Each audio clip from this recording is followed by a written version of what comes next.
ഒരു രോഗിന്റെ അടുത്ത് നമ്മൾ ചെല്ലുമ്പം കുറെ മര്യാദകളുണ്ട്. അതിൽ പ്രധാനപ്പെട്ട ഒന്ന് അയാളോട് സലാം പറഞ്ഞ് അയാളെ ആശ്വസിപ്പിക്കുന്ന വർത്തമാനം പറയണം. അയാളെ ഭീതിപ്പെടുത്തുന്ന പേടിപ്പിക്കുന്ന സംസാരം നമ്മളെ വാക്കത്തുനിന്ന് ഉണ്ടാവരുത്. നബിതങ്ങൾ സാധാരണ പറയുന്ന ഒരു വാക്കെന്താ? ലാ ബഅസ തഹൂറുൻ ഇൻഷാ അല്ലാഹ്. നമ്മൾ ആ ലഫ്ള് തന്നെ പറയണമെന്നില്ല, അതിന്റെ ആശയം പറഞ്ഞാൽ മതി.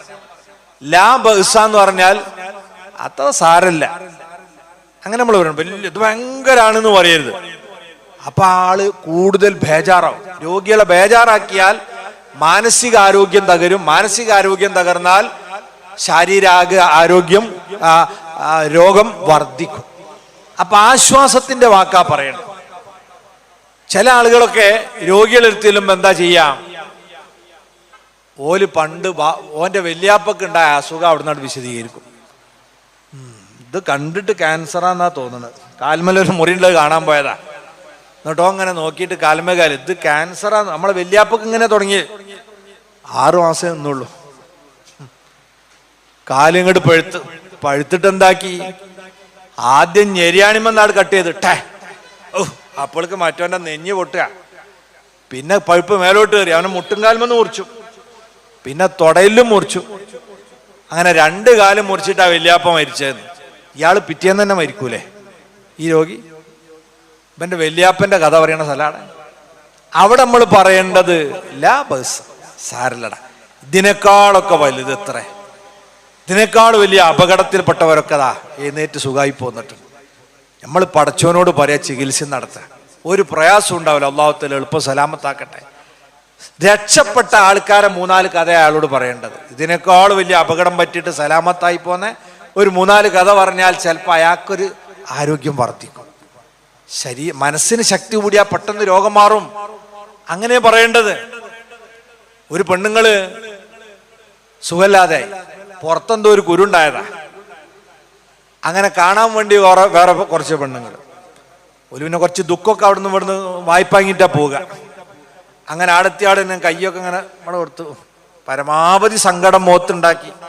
എൻ്റെ മളയെ നമ്മളെ മറിയത്ത് മരിച്ചത് ഇങ്ങനെ ഒരു കുരുണ്ടായിട്ടാട്ടോ, ഈ ശ്രദ്ധിക്കണം കേട്ടോ, ഇതൊന്നും പറയരുത്, ഈ നബീസത്തും മരിച്ചു, ബേജാറാക്കരുത്. ആശ്വാസം, ലാ ബഅസ, സാരല്ല.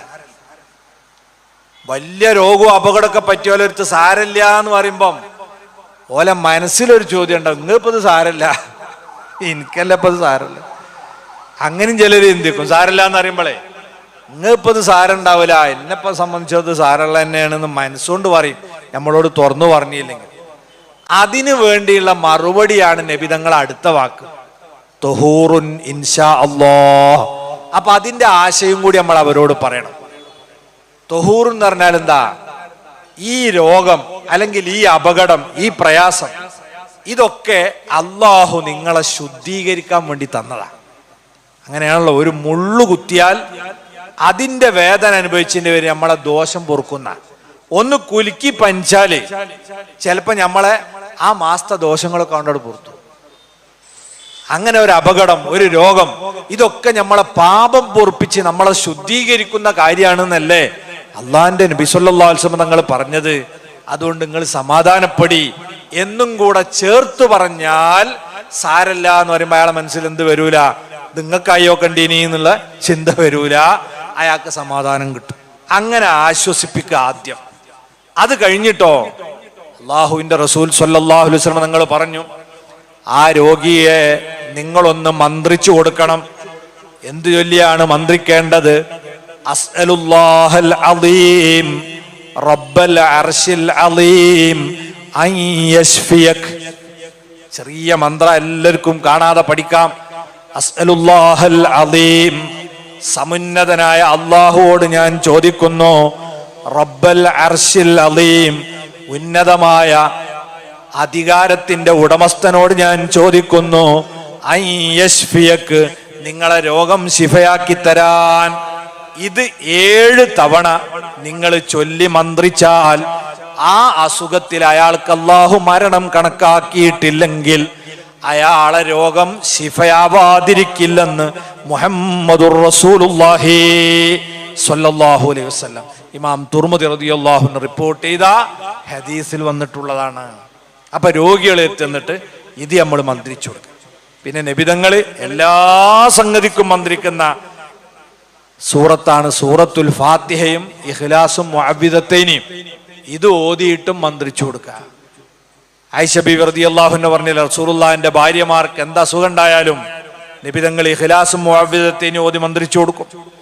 നബിതങ്ങൾ വഫാത്തായ ആ അസുഖം ബാധിച്ചപ്പോൾ അതേ മന്ത്രം ഞാനും ചൊല്ലി നബിതങ്ങൾക്ക് മന്ത്രിച്ചു കൊടുത്തു.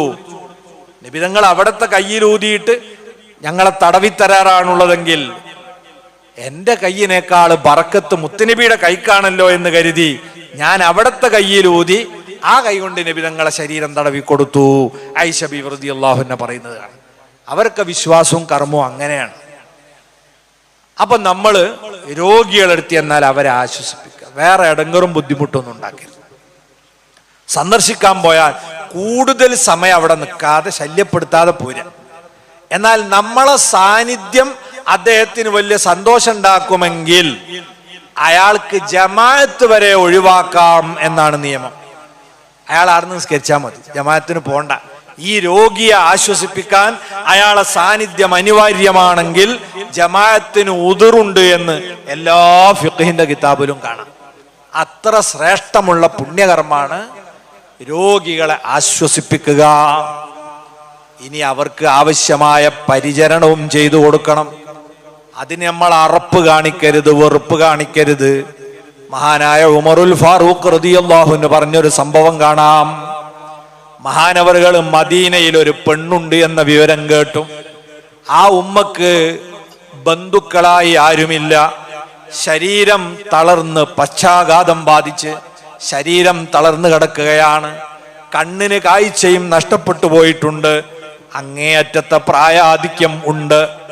ആരോരുമില്ലാത്ത ആ ഉമ്മയെ രാത്രിയുടെ യാമങ്ങളിൽ ഉമറുൽ ഫാറൂഖ് റളിയല്ലാഹു അൻഹു നേരെ ചെന്നുകൊണ്ടതാ അവിടത്തെ വൃത്തിയാക്കി കൊടുക്കുകയാണ്. വസ്ത്രം ശുദ്ധിയാക്കി കൊടുക്കുന്നു, ഭക്ഷണം വായിൽ വെച്ചു കൊടുക്കുന്നു.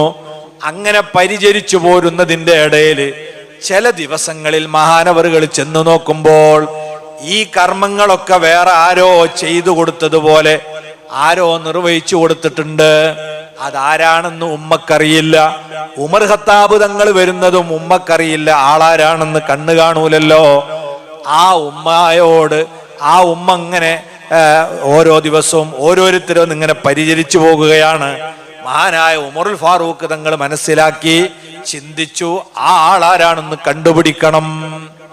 അങ്ങനെ ഒരു ദിവസം മെല്ലെ വന്ന് അവിടെ ഒളിച്ചിരുന്നപ്പോ ആരാണ് ഈ പാലിയേറ്റീവ് കെയർ പ്രവർത്തനം എന്ന് പറഞ്ഞ സംഗതിയാണല്ലോ ഇത് ചെയ്യാൻ വരുന്ന അറിയോ? ഫഇദാഹുവ അബൂബക്കറിൻ സിദ്ദീഖ് ഫഹുവ യൗമഇദിൻ ഖലീഫത്തു റസൂലില്ലാഹി സ്വല്ലല്ലാഹു അലൈഹി വസല്ലം. സയ്യിദുനാ സിദ്ദീഖുൽ അക്ബർ തങ്ങളാണ്. സിദ്ദീഖുൽ അക്ബർ അന്ന് ആരാ? ഖലീഫയാണ്. നിങ്ങൾ ആലോചിച്ച് നോക്കി. നാടിന്റെ ഭരണാധികാരിയായ അബൂബക്കർ സിദ്ദീഖ് റളിയല്ലാഹു അൻഹു മദീനയിലെ തളർവാദം പിടിച്ച ഉമ്മാമയെ കുളിപ്പിച്ച് ഭക്ഷണം കൊടുക്കുന്നു.